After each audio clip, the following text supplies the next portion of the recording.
২৮ কোটি টাকার বিদ্যুৎ কেন্দ্র এখন শুধু দেখার জিনিস।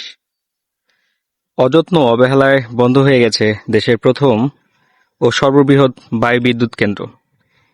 এমন পরিস্থিতির জন্য অনিয়ম, দুর্নীতি, তদারকির অভাবকে দায়ী করেছে স্থানীয়রা।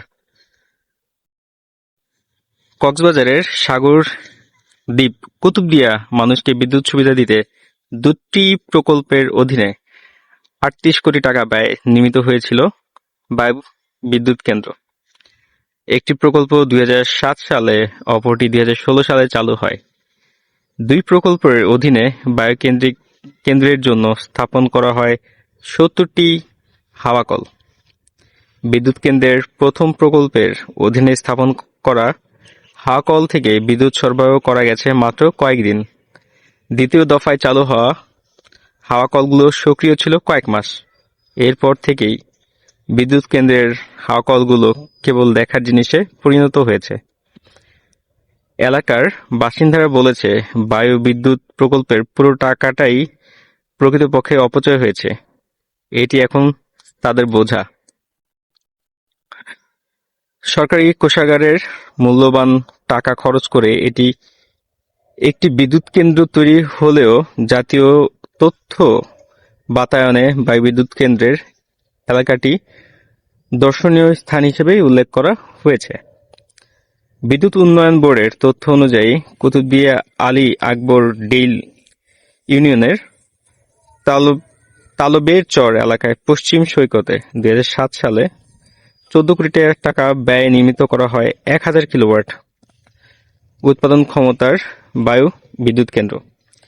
বিদ্যুৎ উৎপাদনের জন্য কেন্দ্রের দুই পাশে খোলা জায়গায় স্থাপন করা হয় ৫০ ফুট উঁচু ৫০টি বায়ুকল। মাথায় লাগানো হয় ইস্পাতের উইন্ড টারবাইন বা বায়ুচালিত পাখা।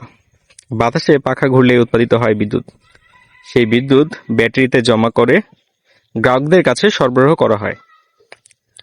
২০০৮ সালে কেন্দ্রটি পরীক্ষামূলকভাবে চালু করা হয়। এরপর ৬০০ গ্রাহকের মধ্যে সন্ধ্যাকালীন কয়েক ঘন্টার জন্য বিদ্যুৎ সরবরাহ শুরু হয়। কিন্তু কয়েকদিনের মাথায় কেন্দ্রে একটি যন্ত্র অচল হলে বিদ্যুৎ সরবরাহ বন্ধ হয়ে যায়। এরপর ২০১০ সালে ঘূর্ণিঝড় আয়লার আঘাতে বিদ্যুৎ কেন্দ্রের পাশে থাকা বেড়িবাঁধ ভেঙে গেলে কেন্দ্রটি ঝুঁকির মুখে পড়ে। গত ১৩ নভেম্বর পর্যন্ত দীর্ঘ ১৬ বছরে কেন্দ্রটি আর আলোর মুখ দেখেনি। এদিকে ২০১৬ সালে অচল হয়ে পড়া বায়ুবিদ্যুৎ কেন্দ্রের পাশে ১ মেগাওয়াট আরেকটি নতুন কেন্দ্র নির্মাণ করা হয়। তাতে খরচ হয় ২৩,৭৭,০০,০০০ টাকা। ২০১৮ সালের কেন্দ্রটি চালু হয়। ৩৫০ জন গ্রাহকের কাছে সন্ধ্যাকালীন কয়েক ঘন্টার বিদ্যুৎ সরবরাহ শুরু হয়। কিন্তু ১ মাস যেতে না যেতেই এটিও অচল হয়ে পড়ে। ১৩ নভেম্বর পর্যন্ত ৬ বছরে এই কেন্দ্রেও আর আলোর মুখ দেখেনি। স্থানীয় প্রতিনিধি ও বাসিন্দারা বলেন, দুর্নীতি, লুটপাটের জন্যই দুর্গম উপকূলের এই প্রকল্প গ্রহণ করা হয়েছিল।